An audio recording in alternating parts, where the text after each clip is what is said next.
Hello and happy June, everyone. Welcome back to another episode of A Cozy Christmas Podcast. I'm your host, Art, and it's good to see you again. I have had a very, very crazy May and early June, but I think all the graduations are done. The different church activities we were involved with are done. We're just kind of in cruise mode now for summer. So that means hopefully more consistent podcast episodes for you. No promises, but that's what I'm hoping to achieve. When this episode is out, it should just be about a week away from Leon Day, the day that marks 6 months till Christmas, and I am very excited about that. This podcast has helped me stay in the Christmas spirit all year round, and I cannot wait for what I have coming up over the next month or so. In today's episode, I'm going to have a guest reader on today. Marty, one of the co-hosts for the Lit for Christmas podcast, is going to stop by to read a story that he read on his podcast, and I absolutely loved it and wanted him to read that for us as well. It's called Gloop Christmas. It's an essay that he wrote where I was wondering how he would tie in Charlie and the Chocolate Factory with Christmas, but he does it with perfection. Make sure you take a listen to that and check out their podcast. He and his co-host have a wonderful new Christmas podcast called Lit for Christmas. They get together, they drink, and they talk about Christmas stories and poems, and it's a great podcast. I really enjoy it. I'm not a drinker myself, but I do love their discussion on literature, and they give writing challenges as well in the episodes. So if you have an interest and passion in writing or literature, check them out. It's a great podcast, and I'll hopefully play a promo for them in the episode before he reads. Well, here in Walnut, we are the antique capital of Iowa, and every Father's Day weekend, they have what they call their antique walk. In addition to the 18 to 20 antique stores we have in town, antique vendors from all over the country, from what I understand, descend upon our little town of 700 people and pack out Main Street. There are vendors that set up booths outside. They have antiques and beautiful antique items. I mean, this is not just like a junk fair. This is top quality antiques quite often. And in fact, our town has been featured in programs such as the Antique Roadshow, as well as there was another antique type show, and I can't remember the name of it right now, but it's a big deal. And if we didn't have antiques, I think our town would just collapse and die in on itself. It's really neat to walk around and see. I hardly ever buy anything. I'm not an antiquer, but it's neat to see what people find valuable. We weren't able to have it in town last year because of COVID. They made the very difficult decision to cancel it. But this year it's up. We're going to do it this year, or the town's going to do it this year. And I'm excited to go out and see what they have. This year especially, I'm going to be on the lookout for some Christmas antiques. I'm always on the lookout for antique books, but I don't really find a lot of books at this thing. So that's kind of disappointing. If I find any good Christmas treasures, I'll be sure to post those pictures. So keep a lookout on the social medias, and I'll see what we can find.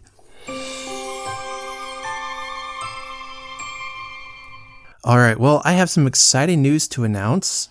I want to say a big hello to our brand new listener, Autumn Sue. Listener of the show, John, who has written in before. He and his wife had a brand new baby girl, and she was born in May. As he said in his email, only 221 days short of Christmas. But she is healthy, and he thinks that she is the cutest baby that he has ever seen. And as a father, I know we can be prejudiced, but aren't our kids just the cutest babies you've ever seen? I always think so. So he's excited about getting to celebrate Christmas with her for the first time. And this is Father's Day weekend. So John, happy first Father's Day to you. And I hope that you will get to experience many, many joyous Christmases with your new little one. Thanks for reaching out to me and just letting me know that just cheers me up quite a bit. So thank you for that, John. And best wishes to you and your wife and your new little girl. And may you have many, many joyous days ahead.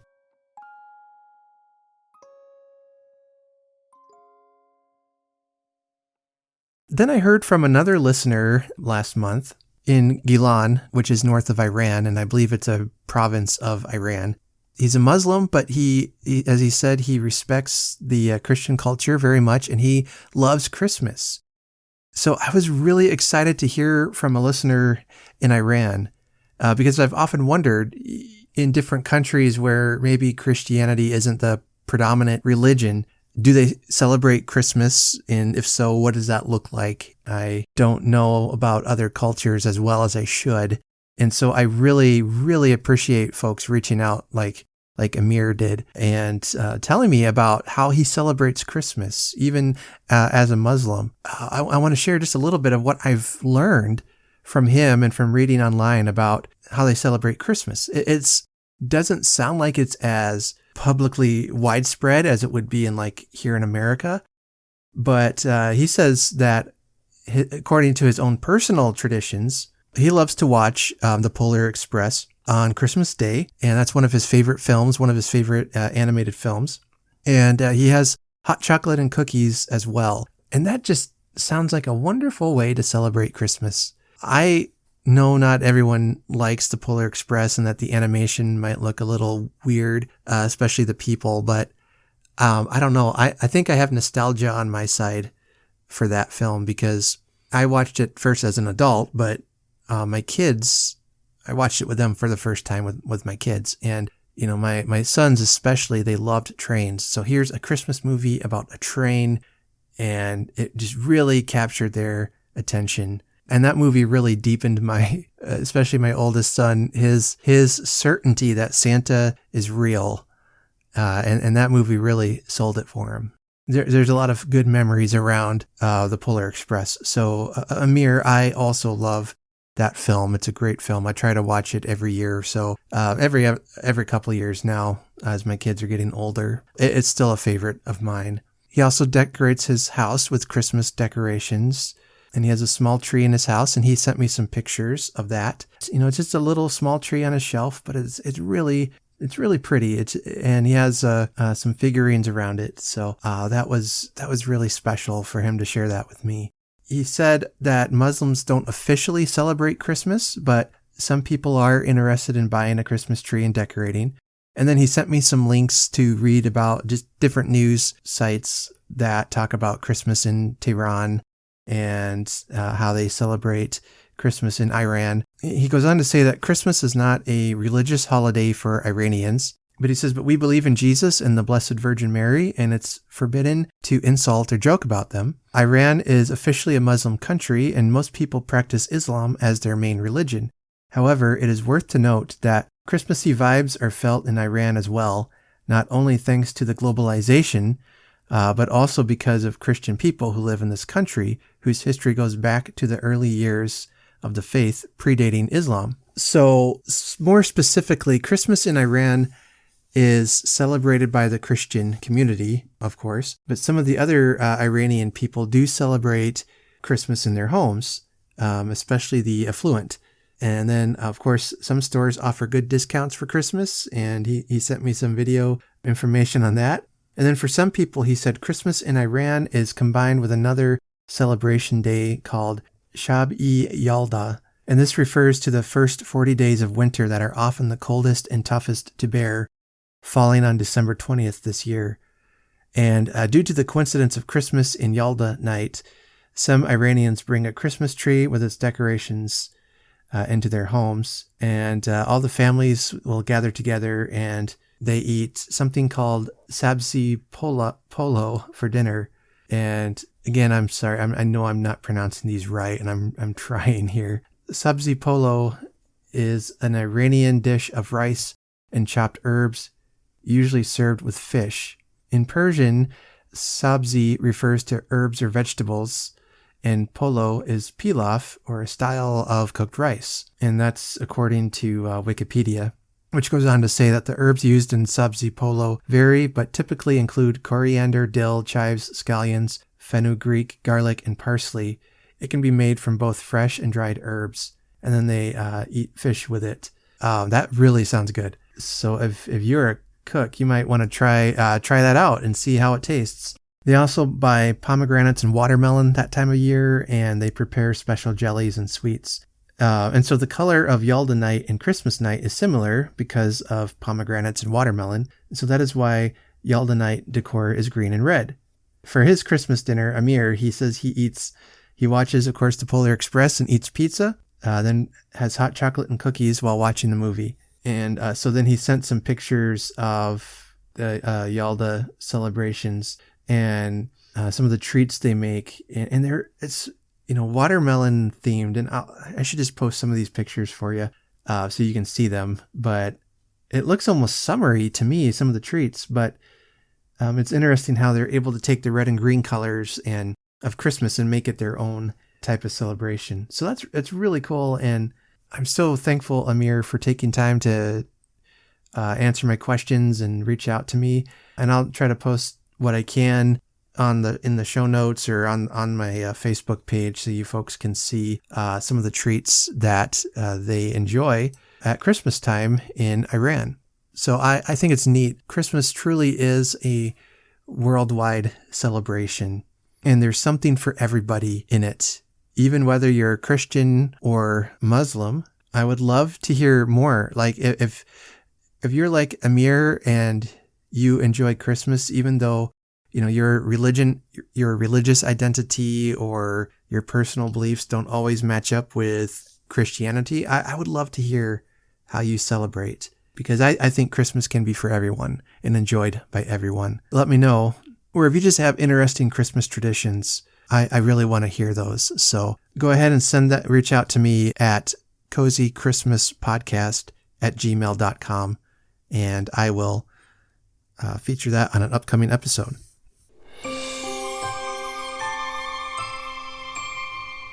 I want to tell you about a contest I'll be doing between now and the end of July.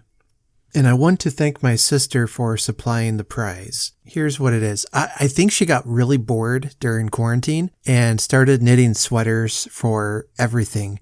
Her family, her dog, her fish, her coffee cup. Yep, that's right. Her coffee cup. She has made these things that she calls coaster cozies. And because she loves Christmas so much, she made me a couple of coaster cozies that go over your coffee cup like a sweater, and they're Christmas themed.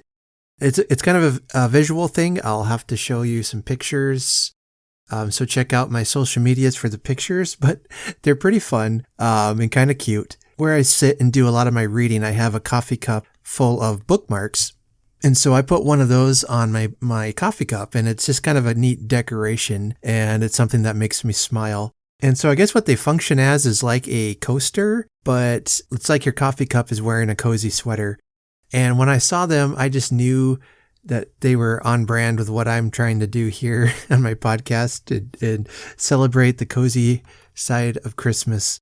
So if this is something you would like to own, I have several ways you can enter this contest between now and the end of July. I have several, and we'll be doing those again later this year when we have more listeners. But for you hardy few who stick with me through the year, this is your chance to get a sneak peek at this prize and a chance to win it before this coming December. There are 4 ways you can enter this contest. First of all, you can send me an email with a Christmas memory or a Christmas story, an essay you wrote. And if you wanted to record that would be awesome. But if you wanted me to just read it, you could just send me an email. So if you have some kind of creative Christmas thing that you want to share on my podcast, whether it's a true story, whether it's a little short story you made, send that my way, and we'll have it on an episode. And I will, and if you do that, you'll be entered into the contest. Also, if you make a donation to the podcast on Ko-fi.com, it's usually a $3 donation, and I will give you 3 entries into the contest with that. Then you can like and share the Facebook page that we're on, or I'm on Twitter or Instagram. Some way to share that. Tell them about the contest, the podcast, like it and subscribe and share on the Facebook page on one of my social media accounts. And I'll get you entered in that way. Or you could leave a review on Apple Podcasts for me, because that really helps out the show. It's a free way to do it. I'll get you entered. Now, if you've done any of these things in the past, let me know and I'll count that. So potentially you have a chance to get 6 entries into this contest to win a Coaster Cozy. And, who wouldn't want one of those? You could turn your boring old summer cup into a festive Christmas mug any time of the year. And if your spouse is like mine and they hide your Christmas coffee cups until November or December, then this is a way to get around that. And I would recommend, and I think they're fun. So I hopefully we'll get lots of entries here. And so if that's something you want to do, this will help out getting the word out about our show, and as well as bring you some festive Christmas cheer. What do two poets who are Christmas geeks do when they get together?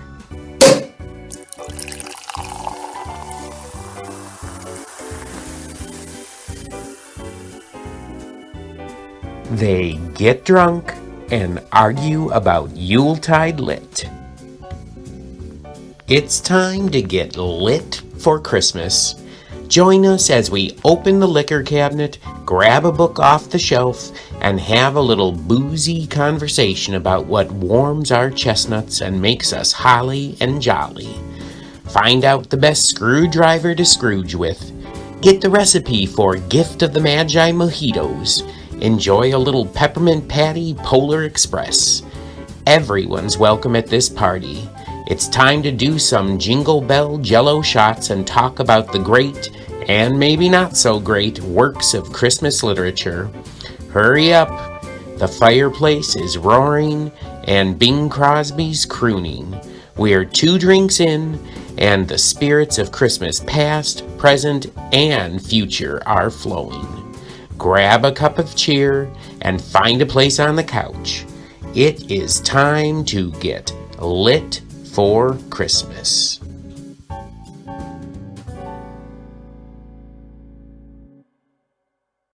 For our story today, I'm going to have a guest reader on. His name is Marty, and he's from the wonderful Lit for Christmas podcast. When I heard his story, I just thought this would fit really well with our show, and I think you'll enjoy it if you haven't heard it already. So check them out, and I'm hoping to have them on an upcoming episode here. I got to get some things scheduled, but we're going to talk Christmas poetry in an upcoming episode. But for now, enjoy Marty's story, Gloop Christmas. Gloop Christmas. I never liked Charlie Bucket when I was a kid. He was too skinny, too desperate. The illustrations of him and Charlie in the chocolate factory were in black and white and reminded me of the Great Depression stories my dad used to share at the dinner table. My siblings and I would be turning up our noses at some dish my mother had prepared, usually involving liver or cabbage, and my father would launch into some tale of poverty, saying, "When I was a kid," and I would picture him as Charlie Bucket on a street corner, begging for a nickel to purchase a magical chocolate bar wrapped in gold foil. As my father spoke, guilt settled on me like a hard snow. It almost made me want to consume the sauerkraut or haggis on my dinner plate. Almost. Thankfully, I never had to experience the kind of deprivation my father or Charlie Bucket had to endure. My idea of deprivation was having to eat Rice Krispies instead of Lucky Charms for breakfast. When I read Roald Dahl's book, I identified much more closely with another golden ticket winner, Augustus Gloop. Gloop was the ultimate candy hedonist, eating anything and everything that contained or was coated in chocolate. The illustrations of Augustus were a little off-putting. He resembled Jabba the Hutt Jr., no neck, folds of skin rippling off him like tsunamis after an earthquake. However, I knew that if I were let loose in the chocolate room of Willy Wonka's factory, I would be on my hands and knees at the river, right next to Augustus, lapping up the liquid chocolate like a thirsty bison. Writer Steve Almond coined a term for people like Augustus Gloop and me. We are candy freaks. As kids, candy freaks categorize and hoard candy. For example, at Halloween time, I had several tiers for my confectionery booty, much like writer Almond. In the top tier were all chocolate products, Milky Way and Twix and Hershey and M&Ms. In the next tier fell chocolate products that tried to sneak in healthy ingredients, things like Chunky bars with their raisins and Snickers with their peanuts. Anything chocolate that left an aftertaste not derived from the cocoa bean ended up in this category. Tier 3 consisted of gummy and taffy products, Juju fruits and Swedish fish, and gummy bears and Laffy Taffy. This ilk of candy stuck to my teeth and wreaked havoc with dental work. The bottom tier was filled with the most loathsome treats, Smarties or Jawbreakers or Lemonheads, hard candies requiring patience and persistence and a great deal of mouthwork.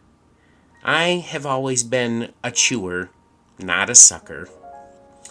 Steve Almond identifies Halloween as the high holy day of the candy freak year. I disagree with him. While I'm not against the spoils of All Hallows Eve, there's a certain aspect of quality control that has always bothered my Gloop nature. People are not picky about trick-or-treat candy. Over the years, the chocolate bars have gotten smaller and the sweet tarts more prolific.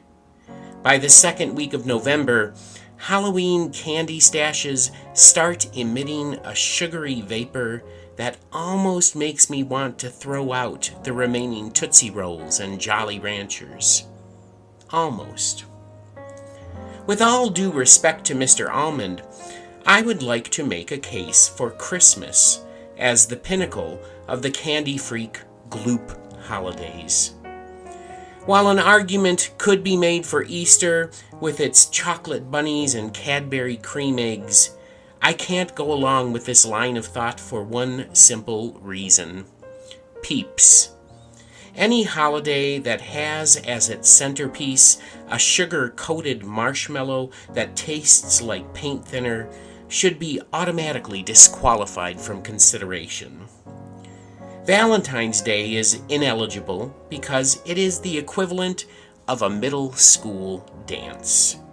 The popular kids are out on the gym floor, swaying to a Journey song and exchanging cardboard hearts stuffed with chocolate creams, while the wallflowers are left in the bleachers, drooling and hungry and unsatisfied. Thus, by default, Christmas wins. At the beginning of Frosty the Snowman, Jimmy Durante explains the difference between a regular first snow and a Christmas first snow. There's something special, even magical, about Christmas snow, Durante explains. The same can be said about Christmas sweets. They hold a certain power that Halloween or Easter sweets do not. When a plate of homemade Christmas cookies is placed in front of me, I find myself impelled to try confections I wouldn't give a second look any other time of year. I have even been known to nibble on snowballs, which are cookies rolled in powdered sugar and coconut. Steve Almond correctly describes the experience of eating coconut as akin to chewing on sweetened cuticles. Coconut should be banished from all chocolate and baked goods. Mr. Almond and I agree on this point.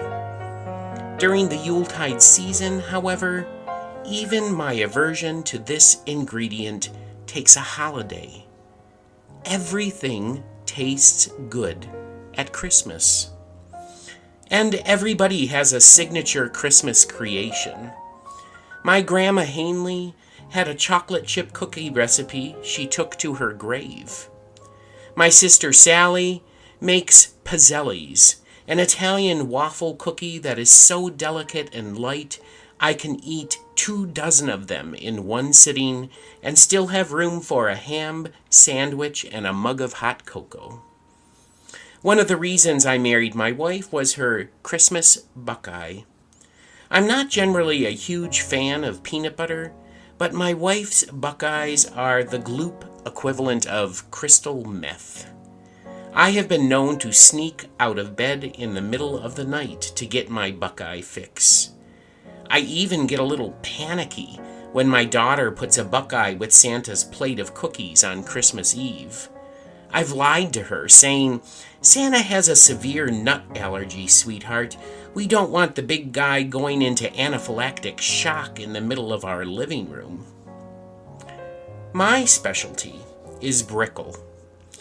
It's a candy of my own creation.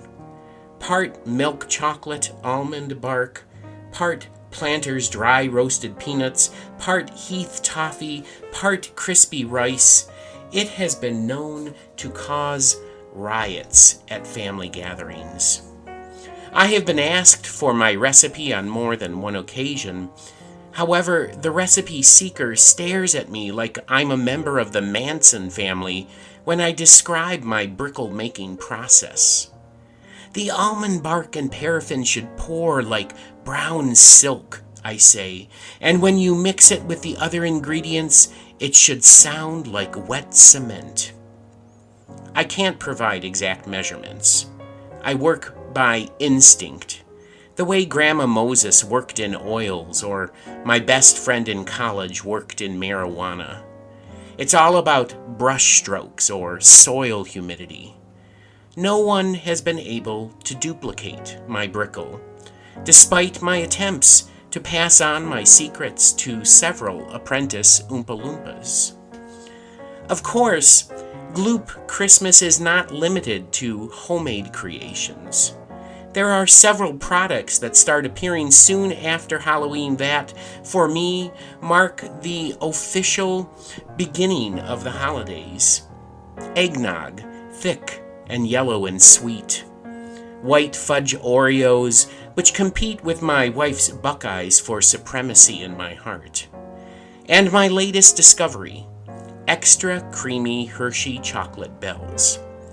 Generally, regular Hershey's chocolate ranks as the Thunderbird or Boone's Farm of my candy freak addictions. It's good for a cheap, quick thrill. Hershey Christmas bells, however, come from a whole different chocolate wine cellar. Smooth and a little nutty, they have the staying power of a Godiva truffle or Ghirardelli dark square. And they taste even better chilled or frozen.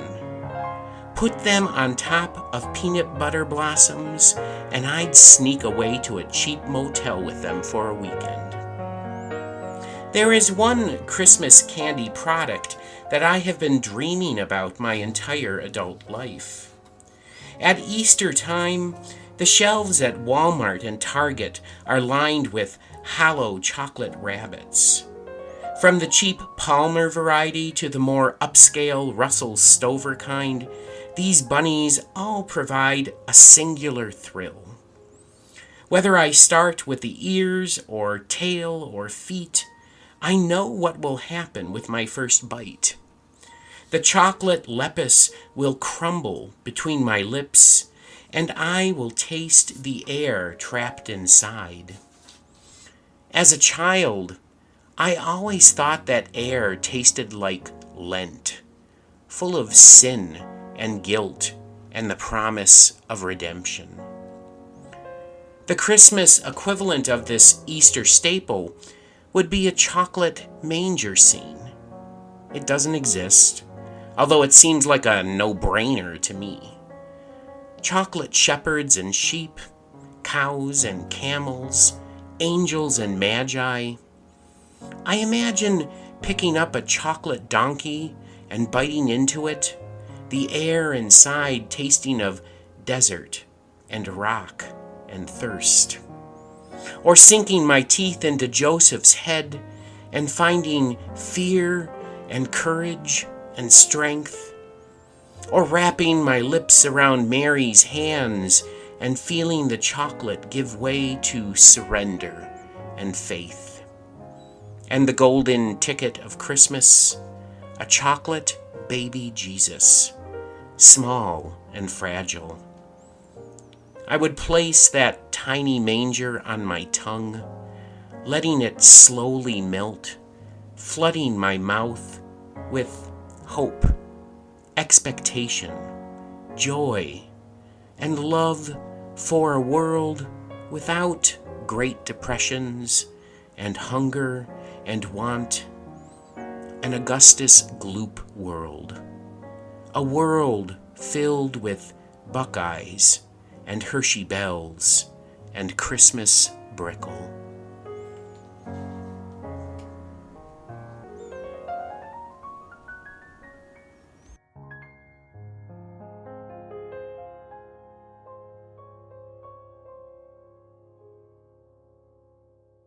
Wasn't that a funny, wonderful, and charming, delightful story? I'm maybe I'm running out of adjectives here.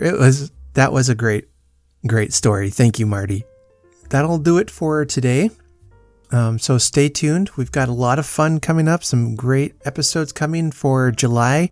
I'm going to be talking about some of the new Christmas in July movies coming out with Hallmark and different places like that. I'm going to have Rachel McMillan back on, and we're going to catch up on what's new with Hallmark movies this year. I'm really excited because I'm going to have on later in July Sina Skates, who's a playwright from the Birmingham Children's Theater. And she and I are going to sit down and talk about Christmas magic and how to keep the magic alive 365 days a year.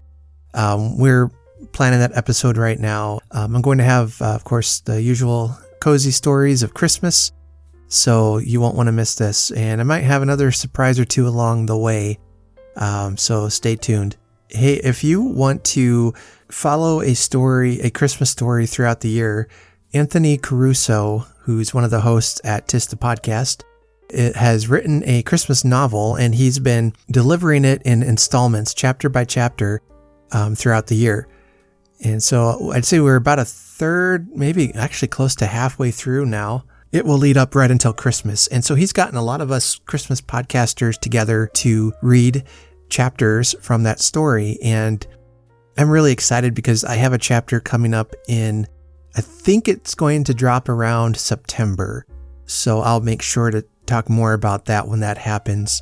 And I've been working to get him on the show to talk about his book. So we'll do that here hopefully in the next month or two. It's called Another Christmas Story. And if you subscribe to the Tis the podcast, then that will be automatically delivered to you. So probably a lot of you already are listening to that, but I just want to give it a shout out. It's a real fun story, and I'm excited to be able to have a part in it and help him promote it. He's a good guy and very creative, very talented. So I can't wait to see what happens with this story. But check out their website for more information on that. I think you'll enjoy it. I'm about to head out into the antique walk to see what kind of Christmas treasures I can find. So I'll keep you posted on that. So be kind to each other and do good. And remember that there is nothing in the world so irresistibly contagious as laughter and good humor. Have a very Merry Christmas.